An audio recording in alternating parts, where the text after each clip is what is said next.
నమస్తే అండి. నమస్తే సార్. జగన్మోహన్ రెడ్డి అరెస్ట్కి రంగం సిద్ధమైంది. మోడీ గారు గ్రీన్ సిగ్నల్ ఇచ్చారు. మళ్ళీ రేపు బాబు గారు ఢిల్లీ వెళ్తున్నారు. ఏంటి ఈ విషయాల్ని ఎలా విశ్లేషిస్తారు మీరు? సార్, మీరు అడిగిన ప్రశ్నలో రెండు అంశాలు ఉన్నాయి. ఒకటి, మోడీ గారు జగన్మోహన్ రెడ్డి అరెస్టుకు గ్రీన్ సిగ్నల్ ఇచ్చారా లేదా అనేది ఒక అంశం. రెండో అంశము, ఈ తరుణంలో అంటే ధర్నా చేసిన ఈ తరుణంలో నెక్స్ట్ చంద్రబాబు గారు ఢిల్లీకి వెళ్తున్నారు, ఏ విధంగా ఉండబోతున్నాయి రాజకీయాలు అని చెప్పేసి రెండో అంశం సార్. అసలు జగన్మోహన్ రెడ్డి గారి అరెస్టుకు చేసే అవకాశాలు ఏమైనా ఉన్నాయా కేంద్రంలో ఉన్నటువంటి మోడీ ప్రభుత్వం అంటే, దానికి మనం ఒక విశ్లేషణ చేద్దాం సార్. ఇప్పుడు నిన్న జగన్మోహన్ రెడ్డి గారు ఢిల్లీలో ధర్నా చేశారు. ఏ పార్టీల సపోర్టుకు వచ్చాయి అంటే, జగన్మోహన్ రెడ్డి గారు పిలిస్తే వచ్చాయా ఆ పార్టీలు, లేకపోతే తనకు తానుగా జగన్మోహన్ రెడ్డి ఏదో పార్లమెంట్ ఆవరణలో ధర్నా చేస్తున్నాడని చెప్పేసి వచ్చాయా అనేది ఒక క్లారిటీ ఉండాలి సార్ ఫస్ట్.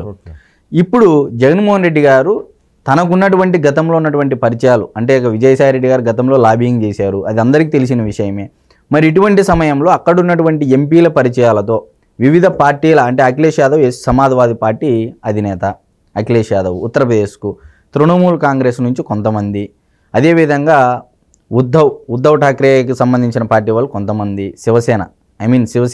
శివసేన, ఏఐడిఎంకే, ఈ 4 పార్టీల వాళ్ళకి సంబంధించి కొంతమంది నేతలు జగన్మోహన్ రెడ్డి గారి వ్యక్తిగత పరిచయాల వల్ల రావడం జరిగింది.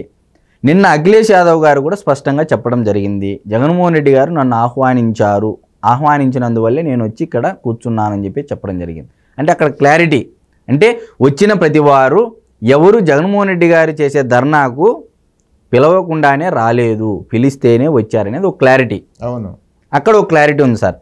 అంటే జగన్మోహన్ రెడ్డి గారు చేసే ధర్నాలో న్యాయం ఉందా, అన్యాయం ఉందా, లేకపోతే రాష్ట్రంలో లా అండ్ ఆర్డర్ ఉందా లేదా, లేకపోతే ఇవన్నీ అంశాలు కాదు సార్. జగన్మోహన్ రెడ్డి గారు ఆహ్వానిస్తే వచ్చారనేది ఫస్ట్ క్లారిటీ. ఇంకా రెండో క్లారిటీ ఏంటంటే, ఇప్పుడు ఈ వచ్చిన 4 పార్టీలు ఏఐడిఎంకే నుంచి కానీ అంటే కొంతమంది తంబి దొరాయి, సావంత్, తర్వాత ఇట్లా కొంతమంది ఎంపీలు రావడం జరిగింది. ఇప్పుడు ఈ ఏఐడిఎంకే కానీ, శివసేన కానీ, తృణమూల్ కాంగ్రెస్కి కానీ, ఎస్పీ సమాజ్వాదీ పార్టీకి కానీ, ఈ 4 పార్టీలకి ఆంధ్రప్రదేశ్లో బలపడే అవకాశాలు ఏమైనా ఉన్నాయా? లేవు. సో వీళ్ళంతా ఎవరు? ఇండియా కూటమిలో ఉన్నటువంటి మిత్రపక్షంలో ఉన్నటువంటి సభ్యులు. మరి ఒకవేళ ఇండియా కూటమిలో ఉన్నటువంటి వాళ్ళైతే ఏఐడిఎంకేలో ఉన్నటువంటి ఒక ఎంపీ వచ్చేసి మద్దతుగా నిలబడు. సో అక్కడ కూడా ఏంది, జగన్మోహన్ రెడ్డి గారి సంపూర్ణంగా మద్దతు ఇవ్వలేదని ఒక క్లారిటీ, ఇక్కడ ఒక క్లారిటీ. మరి మిత్రపక్షం అంటే ఇండియా కూటమిలో ఉన్నటువంటి మిత్రపక్షంలో డిఎంకే బలమైన మిత్రపక్షము. మరి ఏఐడిఎంకే వచ్చేసి జగన్మోహన్ రెడ్డి గారికి సపోర్ట్ ఇచ్చిందంటే, అదే తరుణంలో ఏపీ పిసిసి అధ్యక్షురాలు షర్మిల గారు కూడా తీవ్ర విమర్శలు చేశారు. సొంత చిన్నాయన్ని చంపితే ధర్నా చేయకోకుండా రషీద్ విషయంలో ఢిల్లీకి వెళ్ళి ఎందుకు ధర్నా చేస్తున్నారు, మళ్ళీ నాటకాలకు తెరలేపుతున్నారా, డ్రామాలు మొదలు పెట్టారని చెప్పేసి తీవ్రమైన ఘాటుమైన విమర్శలు చేశారు. అంటే ఇక్కడ చూడండి సార్, అంటే కాంగ్రెస్ పార్టీ నుంచి కూడా సంపూర్ణ సహకారం లేదు జగన్మోహన్ రెడ్డి గారికి. వచ్చిన మిత్రపక్షాలు కూడా ఆహ్వానిస్తే వచ్చారు, అక్కడ ఏం జరుగుతుంది ఏందనేది తెలియకుండానే వచ్చేసి జగన్మోహన్ రెడ్డి గారు ఏదైతే చెప్పారో అదే నిజమని నమ్ముకొని వాళ్ళు కూడా స్పీచ్లు ఇవ్వడం జరిగింది. ఇది రెండో క్లారిటీ. మరి నిజంగా ఈ 4 పార్టీలకి ఆంధ్రప్రదేశ్లో బలపడే అవకాశాలు అయితే లేవు. ఈ 4 పార్టీలు కూడా ప్రాంతీయ పార్టీలు. ఇప్పుడు జగన్మోహన్ రెడ్డి గారి పార్టీ కూడా ప్రాంతీయ పార్టీనే కదా. మరి ఈ కోణంలో చూసుకుంటే ప్రాంతీయ పార్టీలు ఒకవైపు, నేషనల్ పార్టీలు. మరి ఇప్పుడు ఇండియా కూటమికి మిత్రపక్షంలో ఉన్నటువంటి కొంతమంది ఎంపీలు, మిత్రపక్షం కానటువంటి కొంతమంది ఎంపీలు, ఇంతమంది రావడం వల్ల మోడీ గారికి నేను వీళ్ళతో కలుస్తున్నాను అని చెప్పేసి ఒక గ్రీన్ సిగ్నల్ ఇచ్చినట్టేగా. మరి నిజంగా నీ ధర్నాలో న్యాయం ఉంది, నిజంగా నువ్వు చేసే ధర్నా ప్రజల కోసము, జరిగిన హత్యల గురించి ప్రజలకు వివరణ కోసము దేశ స్థాయిలో అనుకోవడానికైతే మరి కేంద్రం నుంచి కూడా సహకారం అందాలి కదా నీకు. మరి కేంద్రంలో కూడా నీ గతంలో మీరు ఇదే మోడీ ప్రభుత్వంతో అంటకాగారు కదా, ఇదే మోడీ ప్రభుత్వంతో లోపాయి గారు ఒప్పందం చేసుకున్నారు కదా. మరి గత 5 ఏళ్ళు పరిపాలించారుగా, రాజధాని లేకుండానే పరిపాలించారు. మరి ఇటువంటి సమయంలో కేంద్రం నుంచి మద్దతు లేకుండానే మీరు ఎలా డిసైడ్ చేస్తారు అంటే, ఒక రకంగా నేను ఇండియా కూటమి నేతలతో ఉండబోతున్నాను 5 ఏళ్ళని చెప్పేసి ఒక హింట్ ఇచ్చారు. అంటే జగన్మోహన్ రెడ్డి గారికి దేశ స్థాయిలో ఎవరు మద్దతు ఇవ్వరు అనే ఒక అంశంలో లేదు, నాకు కూడా మద్దతు వస్తారు అని చెప్పేసి తను నిరూపించుకోవడానికి, బల నిరూపణ చేసుకోవడానికి మాత్రమే ఢిల్లీలో ధర్నా చేశాడు. నిజంగా హత్యల పట్ల అయితే కాదు.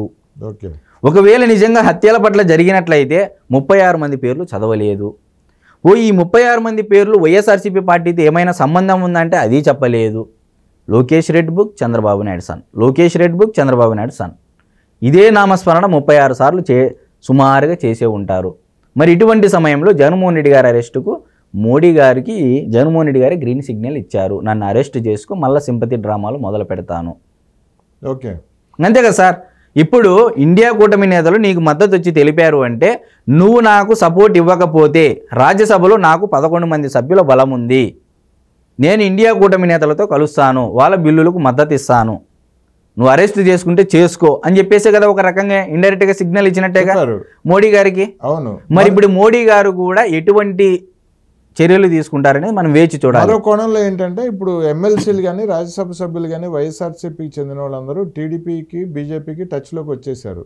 మొత్తం వాళ్ళందరూ కూడా ఈ రెండు పార్టీల్లో చేరిపోయే అవకాశం తొందరలోనే కనిపిస్తుంది. 2 ఎమ్మెల్సీలు అయితే నిన్ననే లోకేష్తో కాంటాక్ట్లోకి వచ్చారు, మిగతా వాళ్ళందరూ కూడా వచ్చేటకి సిద్ధంగా ఉన్నారు, మీరు ఓకే అంటే మేమంతా వచ్చేస్తామని చెప్పారు.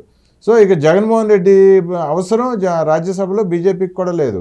కానీ జగన్మోహన్ రెడ్డి నిన్న వెళ్ళి ఢిల్లీలో చేసిన ధర్నాలో మాత్రం బీజేపీ కూటమిలో ఉన్న ఆ ఏపీ ప్రభుత్వాన్ని కూల్చేయమని చెప్పి ధర్నా చేశాడు.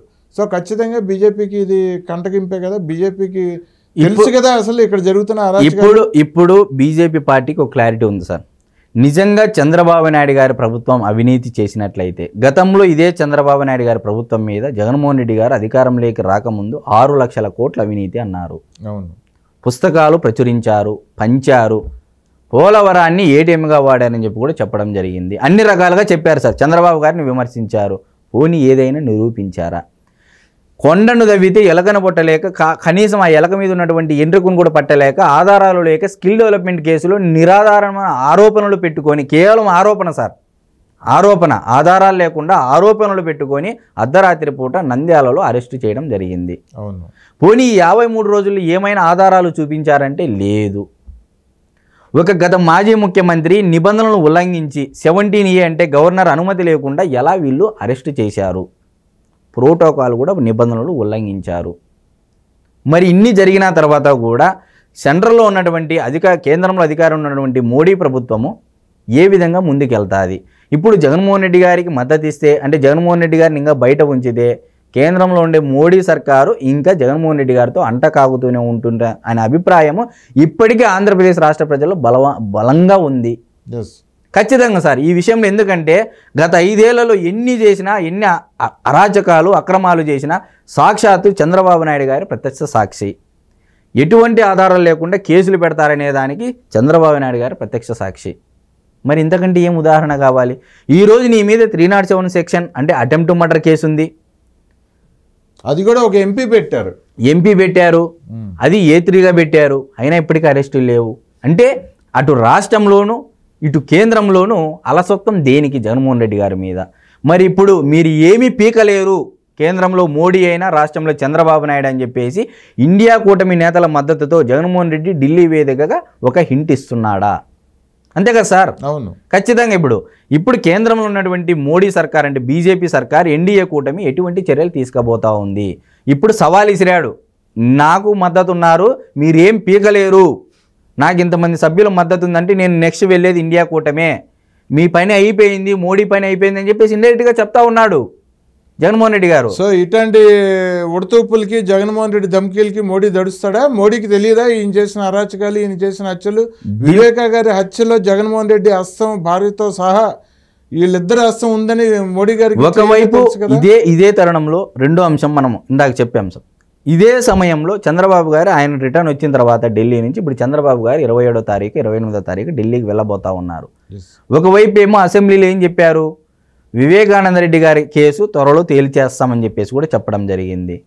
మరి ఇటువంటి సమయంలో జగన్మోహన్ రెడ్డి గారేమో మోడీ గారికి గ్రీన్ సిగ్నల్ ఇచ్చారు, నన్ను అరెస్ట్ చేసుకో, నేను లోపల ఉంటేనే సేఫ్, బయట ఉంటేనే నేను నిత్యము నేను సెక్యూరిటీగా తిరగాలి, నాకు ఖర్చు ఎక్కువ అవుతుంది, లోపల ఉంటే నాకు సేఫ్ జోను అని చెప్పేసి మోడీకి గ్రీన్ సిగ్నల్ ఇచ్చారు. ఒకవైపు ఏమో చంద్రబాబు గారు వెళ్తూ ఉన్నారు.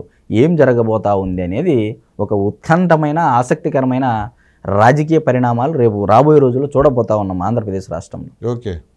ఓకే అండి, ధన్యవాదాలండి. అయితే మొత్తానికైతే జగన్మోహన్ రెడ్డికి అరెస్ట్కి పూర్తిగా రంగం సిద్ధమైనట్టే కనపడుతుంది.